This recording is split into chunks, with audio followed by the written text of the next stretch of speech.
I'm back. I'm back from 6 weeks of travel, 6 weeks of prospectings, meetings, collaborations, you name it. I've been non-stop for the last 6 weeks. And I thought I would bring you a little bit of a snapshot into what I've been doing and why I've been doing what I've been doing over the last 6 weeks. Because prospecting, I get asked a lot about. It's probably the number one thing that we train, and we've trained thousands of salespeople all over the world to do the same thing.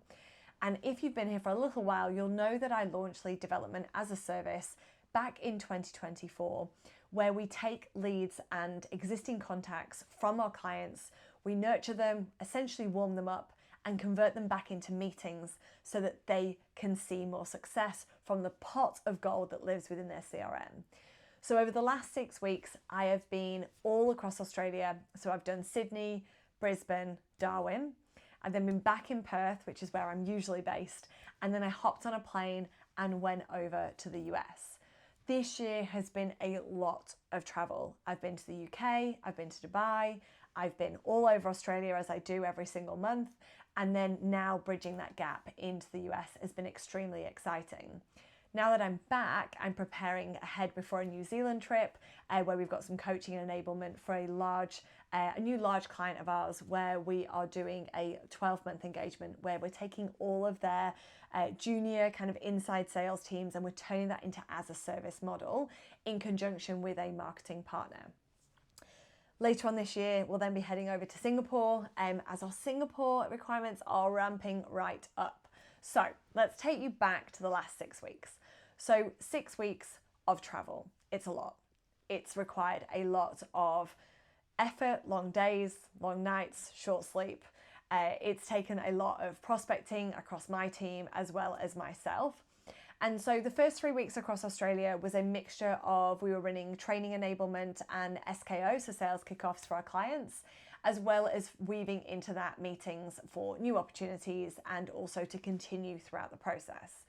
Now, the key to managing all of this, because I get asked this question a lot, how do you juggle it all, and then how do you keep on track? My number one is my CRM. So the CRM is my best friend. It is something that I update every single day. It's something where I go to when I'm trying to remember, what did I do last? What do I need to do next? Who do I need to follow up on? And the great thing I love about time and activities is that somebody we may have spoken to 3 or 4 or 6 months ago is going to be sitting in my activities to re-engage, depending on what we talked about last and depending on what touch points we've determined for that prospect.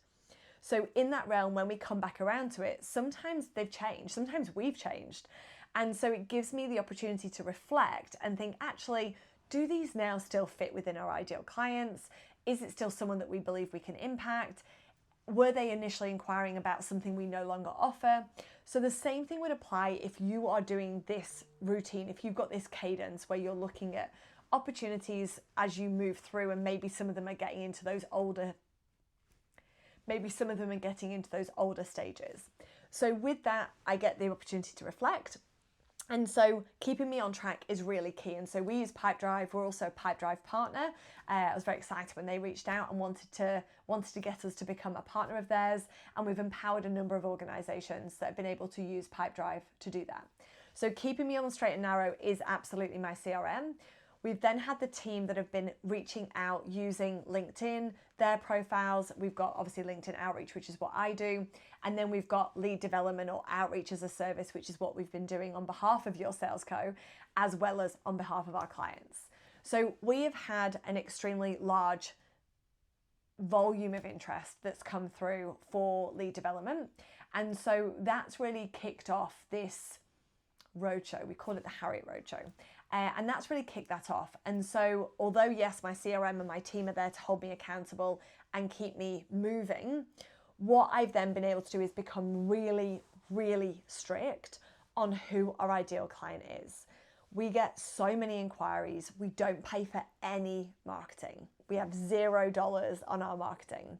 Now, it works extremely well because we've got such a great presence. We do a lot of content. So for example, whether you're watching us on YouTube or whether you're listening on Spotify or Apple, we are creating content all the time. We've also been around for 5.5 years, and we've got some great names and brands that we've attributed our services to, but we've also seen success with. So the referral market is large. However, I don't recommend, laying back and thinking that referrals are going to be all that, because they stop and start, and then certainly not going to be something you can rely on consistently. So within that, I think, as I mentioned, CRM, I've got the team, and then we've now got the very clear, very particular, very strict ideal client that we've mapped out. And that changes quite regularly, because what we find is we start to see accelerated success somewhere, and we might add those on as an extra. We may then find that some of these other clients, and to do with their size or maybe capacity or standpoint in the market, they're going to require some marketing effort before we can start with them. So there's going to be different stages depending on who they are, what size they are, and what they want to achieve. There's also going to be some people that we just can't help right now because of what we're focused on. And so I get really clear on that across the team, and obviously across who it is that we're speaking to. It also means that we're not spending, or I would say in brackets, wasting time in qualifying or doing discovery meetings with those that are just not right fit for us. So that's been something that has taken me a long time to get to, because when I started the business over 5.5 years ago, we were supporting a very different client to what we are today. Although some of them have stayed with us for those 5 years, which is awesome. Some of them keep coming back, and we have kind of periods where we work with them and support them. They haven't changed that much, but because our offerings have, we can keep adapting and therefore keep supporting them. So as I mentioned, the Australia piece was a bit of a blend of training, enablement, and meetings. So whenever I'm going anywhere, I use proximity as the reason to engage, as well as we previously spoke, I'm going to be in the area, would be great to get some FaceTime. Do you have time for a quick coffee? Could you share with me where's the best wine? So I've got different ways that I can connect with them and different reasons to connect.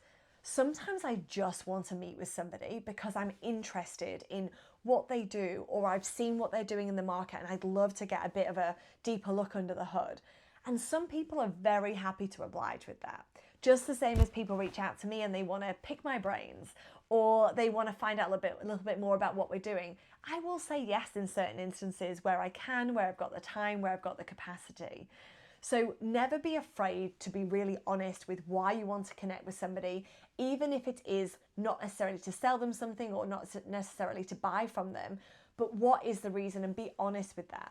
But I've shared a lot around proximity being extremely important.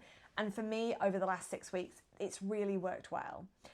If I then look then as moving into the US, so the US goal for going over there was to expand on the region that we are already supporting. So lead development as a service, we're supporting global vendors and larger service providers around distribution, a reseller integrator, SaaS, anything really B2B that's got a bit more of a complex solution. We are seeing success in the US already. So the US is already definitely a target market for us, but being in Australia, we are that smaller percentage of people that we can support. And so I really wanted to see whether it was viable to start to look to expand in those regions rather than just supporting those that we already know. And so 3 weeks in the US, we had a week where I was mainly Silicon Valley, Palo Alto, Santa Clara, San Jose, San Francisco, all that week. Now, the thing that it was so great to get out there and see, but the thing that I really found was that it's so spread out, just like Australia. Everyone's so spread out. There's not one area. And I think, back in the day, it was if you were in tech, you were in the Silicon Valley. Yes, the large, vendors and providers are Santa Clara, San Francisco, and, Palo Alto, let's say. But then you've also got them where they're being headed out of Texas and Denver and Vegas. The list goes on. So it doesn't necessarily mean, again, because I'm in one area that I'm going to be able to speak to everybody that I want to speak to. But what I found by being on the same time zone, I had a US phone number, I was able to connect on a different level. Just the same as we're in Australia and we get phone calls from different countries or different regions, we're a little bit more dubious about it. Same thing when we're calling outside of regions.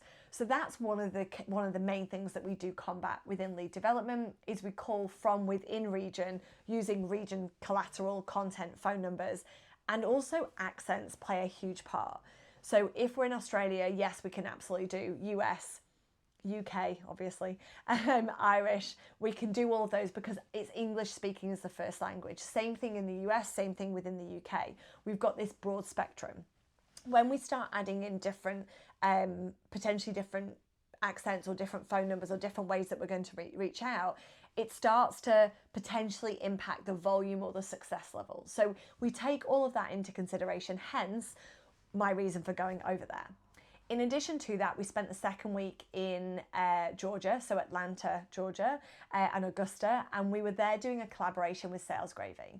Now, Sales Gravy, you may have heard of Jeb Blunt. He wrote Fanatical Prospecting, which is one of the all-time best-selling sales books.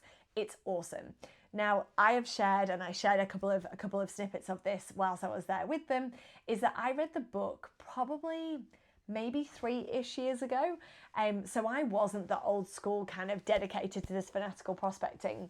But when I first read the book, I remember saying to my husband, I was like, this book's written about me. And the reason why I said that was because the book was written about a fanatical prospector, how to become a fanatical prospector, how to always be prospecting, always looking at what's out there, always taking in information. And so the reason why I said that was me was because that's just how I operate. I drive down the road and I see a billboard, there's opportunity. I go into a hotel lobby and or an office lobby and there is a list of all the events or all the businesses that are in that building. I'm looking at that list, I'm taking a photo of that list. And so that's what creates these fanatical prospectors, leading with curiosity, but always thinking about ways to connect and engage. And it's not always thinking about the sale. It's thinking about the people and the connections and how you can impact first. And so when Jeb Blunt reached out to me and I got a voicemail and I woke up the following day, this was probably actually nearly a year ago, I woke up the following day to this voicemail from an American number and I dubiously listened to it and there was Jeb Blunt. And I was thinking, I'm definitely being pranked. Like, there's definitely something here. So, phone call was really about the content we've been putting out, the business that obviously I've created, but also kind of the content and the training element that we do. And they wanted to see if there was a way to collaborate. So, fast forward to nearly a year, and we did. So they flew me out to Augusta, where their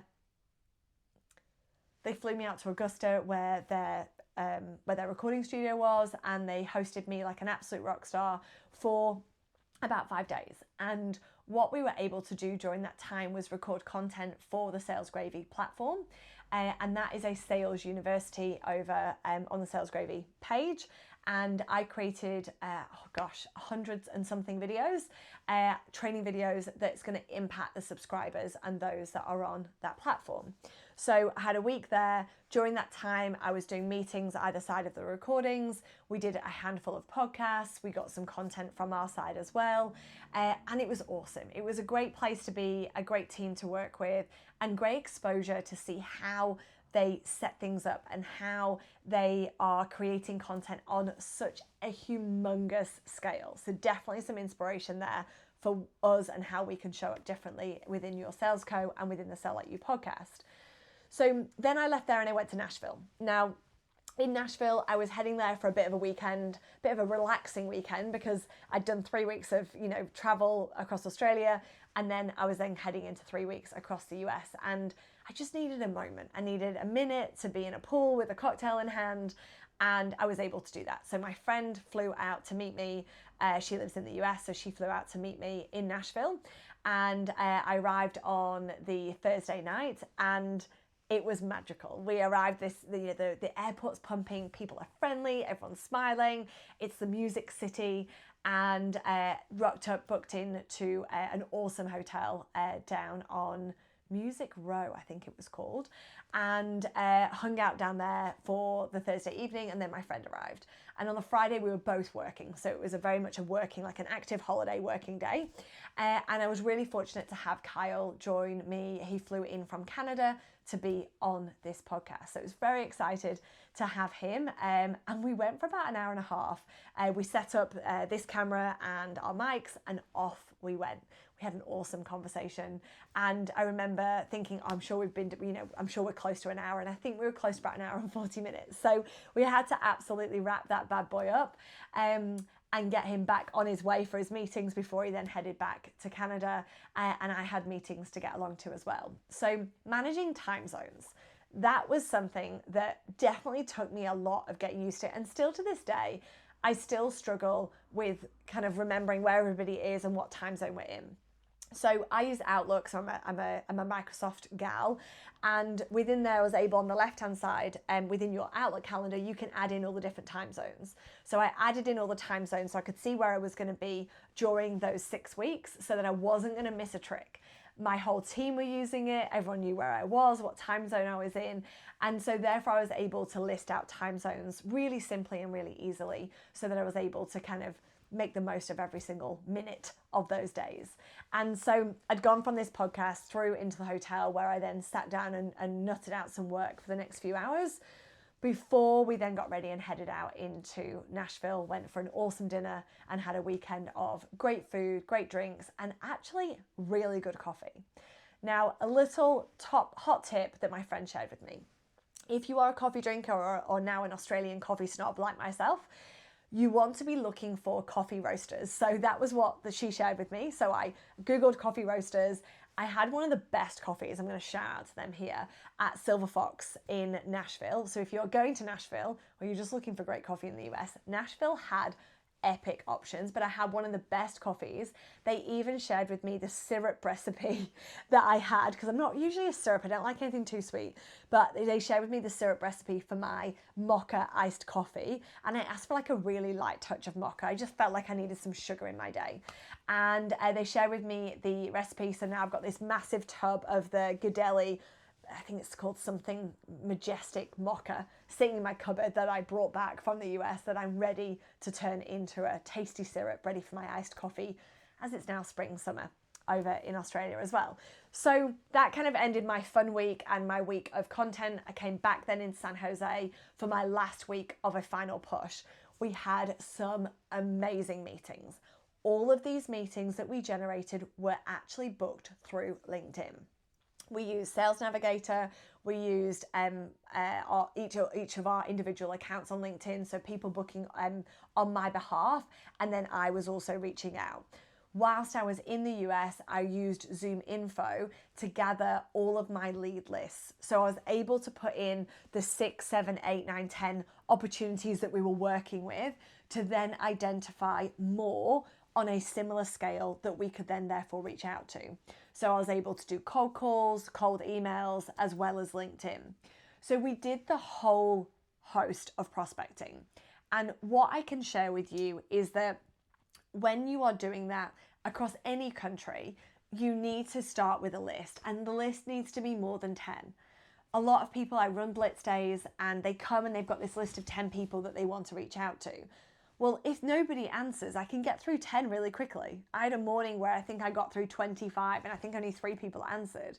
But I went through another morning where I rang 10 and all of them answered. So it's very much dependent on the time of day and the attempts that you're going to make.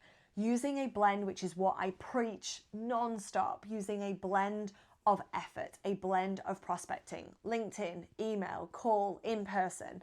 I registered for in-person events. I got invited to the Notion event in San Jose because of a connection I'd made on LinkedIn. I got invited to another event, which was over in Las Vegas, because of a connection I made on LinkedIn. I got invited to go and meet people that weren't even on my list because I was sharing content on LinkedIn. And so all of that is to then say that it doesn't mean because I'm now in that location that I have to stop or everything has to be done before I get there. You want a solid plan, you want a solid base because you're investing time and money to go somewhere new. But if you are doing that and you've got the prep before you go and then you arrive and you use your time wisely and you use your connections and you get on the right time zone and you book your meetings, I was still able to have remote virtual Teams meetings because not everybody was in the areas that I was in. I had some people that weren't free the weeks I was there, and so therefore we had to turn that into an online meeting as well. So really very much about what we already train, what we're already seeing works, but using that collaboration, using proximity and not giving up. Now I'm back, I've now got this whole host of meetings and conversations that I need to keep moving forward with, And I'm doing that using my CRM and absolutely using my time zone tracker to make sure that I'm not saying yes to a 3 a.m. meeting, because that is not the best time to catch me. So that's essentially been for me my 6 weeks, 3 weeks across Australia and 3 weeks within the US. And essentially my learnings from that is that the same principles and the same sales outreach applies. Use a collaboration, attempt multiple times, don't just give up once. And the other piece that I will share is that if you're watching on a video, I'm going to use my hands, but I'll try and describe it if you are just listening. So if I think about someone that I'm going to reach out to as being my core, my center, the ideal contact I'm going to have is at the core, it's in the circle of my hands I've got holding up right now. And then everybody else around them are going to be influencers, or they're going to be champions. And so when I think of this kind of next layer, almost like this onion layer, or if you're a child and you draw a flower, or if you're just like me, you draw a flower, because I can't draw, I draw that center of a flower and then I draw the circles around the flower. So the center of the flower is my ideal contact. The circles around, the flower petals around, are all these extra people, these influencers and these champions. So when I think about these layers of an onion, if we think of it that way, the core is going to be the center. It's going to be the person I really want to speak to.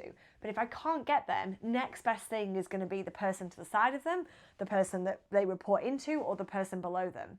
And if we can attempt all of those, you're going to be more successful, because you are not giving up at just that one attempt. Same thing I've noticed there is that LinkedIn still plays a huge part in outreach. Using tools like ZoomInfo or Cognism or Lucia or Firmable will give you intel and insights. And I was able to build out more lead lists using ZoomInfo, going through and using the industries and the organizations we already work with to build those replication of those ideal clients, build out those personas.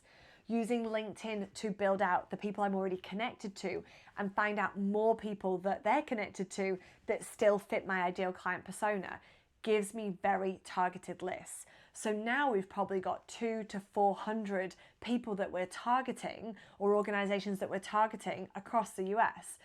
That's not a large amount of people. If we think about the outbound call rate, on average, we do about 60 to 70 calls a day.